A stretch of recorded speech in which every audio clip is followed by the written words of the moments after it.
Good morning, and we are at the end of the 10th week. Only 2 more weeks to go, and I hadn't posted and updated a lot of this material. Things have been crazy busy, and I figured I'll just kind of lump weeks 8, 9, and 10 all together. Seeing as how the 8th week was the huge eating week while I was in Flagstaff. Haven't shown you the numbers yet, but let's pull up the whole chart for both weeks 8, 9, and 10.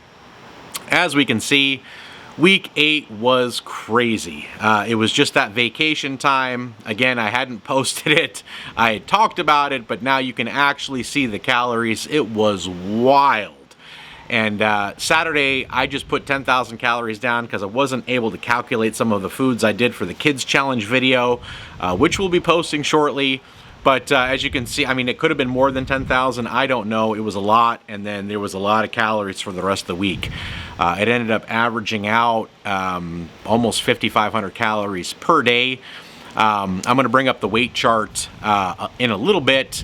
I'm surprised that week wasn't more of a disaster than it was. I believe I ended up weighing 221.2 for that week, so it was a sizable gain. Week 9 was fairly good. Kept it for the most part under control. The average was still a little bit higher, but I still did my crumble cookie review. Kind of really skipped any other cheat meals that I would normally do on Saturday. Weight came down quite a bit, not as much obviously as I was hoping, and then week 10 came about. Again, no real cheat meals. I did do the crumble cookie review on Monday, so there was the spike, 43 or so hundred calories. Come around Tuesday in week 10, I felt so depleted, so tired, so hungry. I felt like I just needed some more fuel. I ended up doing a refeed day, and that 4,300 calories, whatever it is on there, was all super clean food. No garbage, no sweets. I just kind of refueled my body up. Those extra calories did kind of mess it up a little bit, but I just felt really, really hungry, really tired, depleted, and I felt like I really needed it. So listened to the body, and I ate it, and then it was, clean the rest of the week. Again, no real cheat meals, and the weight, as you'll see in the chart, again, ended up even gaining a little bit from week 9 to week 10. I don't have a lot of time left, and the scale hasn't been my friend, but I was starting to kind of beat myself up a bit, and again, I've said this many times, I'll say it again. I have been, I am not competing for the greatest, biggest 12-week body transformation any human has ever seen.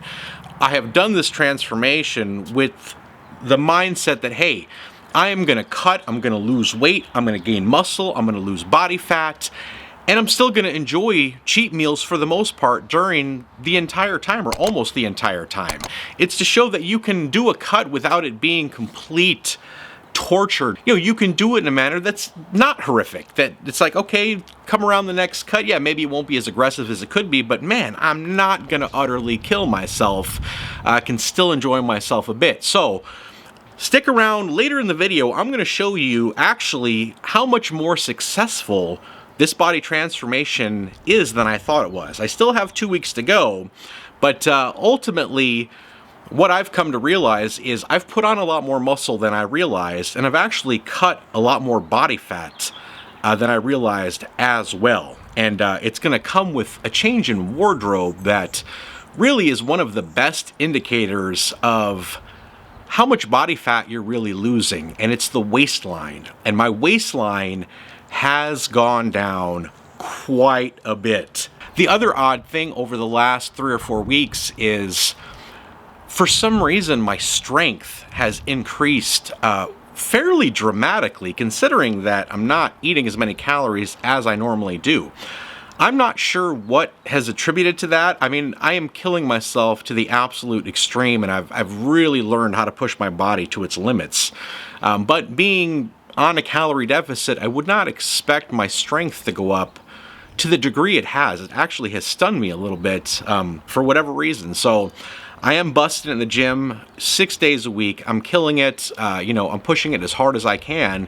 And again, for those of you that really get just married to the scale. Don't do that. You know what I mean? The scale, yes, is a good indicator. If you're constantly gaining weight, that's not a good thing. But, you know, if you're not maybe losing as much as you'd like to or as much as you'd expect, there are other indicators, better indicators, that show that you're truly, you know, if you're having success and you're truly losing body fat and maybe gaining muscle, you know, let's take a look at some of these other factors. And if these are happening, then you are succeeding. And again, the waistline is one of the absolute best indicating factors if you're actually losing body fat. Hey, if your weight is staying the same and your waist is shrinking and shrinking, you're putting on muscle and you're losing body fat. No way around it. So I bought me some pair of pants I'm gonna try on, and yeah, I'm pretty excited about it. And so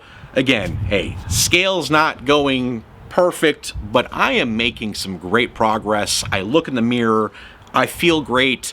I have veins coming through my thighs and calves that I've never seen before. I'm getting stronger, I'm getting leaner, and I feel like I just look a lot better. I feel leaner when I look in the mirror, and you know, hey, what more can I ask for? You know, so again, I could push it harder. I could cut everything out, I could torture myself, and I could be utterly miserable through this and, you know, maybe get a little bit better results. But I'm not taking that approach. I'm showing that you can still do a cut, still get great results, and actually enjoy food during the process. So I will be back in a little bit, and I'm going to show you a member of my new wardrobe.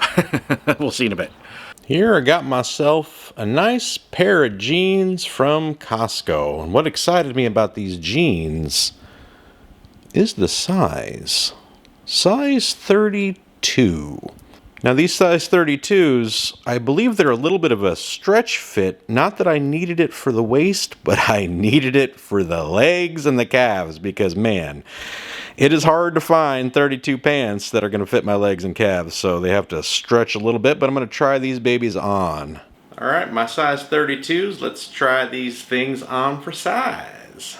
Boy, that's already tight on the leg there. All right, let's go in on the waist.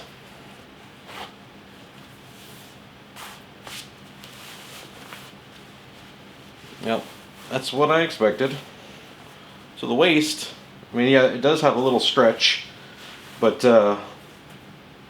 waist is no problem. Even without the stretch, it actually feels pretty good.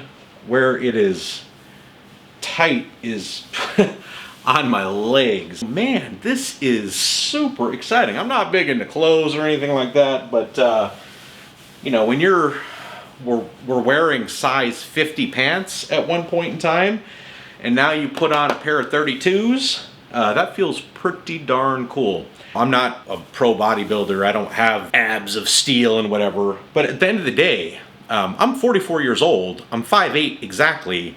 And at the moment I weigh 214 pounds, and you find someone that fits that build that can fit into 32 pants like this. You let me know when you find them. There's not many out there that do. Although the scale hasn't gone down quite as much as I'd like, what matters is my waist continues to shrink, which means my body fat is going down. All in all, I have to say I am pretty darn excited about that. I have never fit into size 32 pants in my entire life, not even in high school. Yeah, this is pretty cool. So yeah, I'm gonna take that as a victory. A couple more weeks to go. By skipping the cheat meals, it almost seems as though I'm losing weight at a slower pace. You know, when I added the cheat meal in for the week and then kind of just cut the calories, it seemed like the weight actually came off easier doing that. And of course that is, you know, that is my whole point, the whole basis of my YouTube channel, Cheat Meal Life, is that incorporating cheat meals is actually more effective than just eating the same amount of calories throughout the week. With 2 weeks left, I might have to readjust a little bit. Maybe I throw in a little bit more of a cheat meal when I do the crumble cookies and eat a slightly larger dinner, and then really just kind of go just low and steady, because that has what's worked for me in the past, and that's what's made dropping weight fairly consistent. So we'll just have to see. You guys stick with it, keep doing what you're doing. I still know there's a few of you that are going along, dieting pretty hard, eating your cheat meals pretty hard. So yeah, keep on going, keep me up to date with your progress, and we're gonna get to this finish line together. So thanks for joining me, guys, and we will see you next week with 1 week to go. So take care.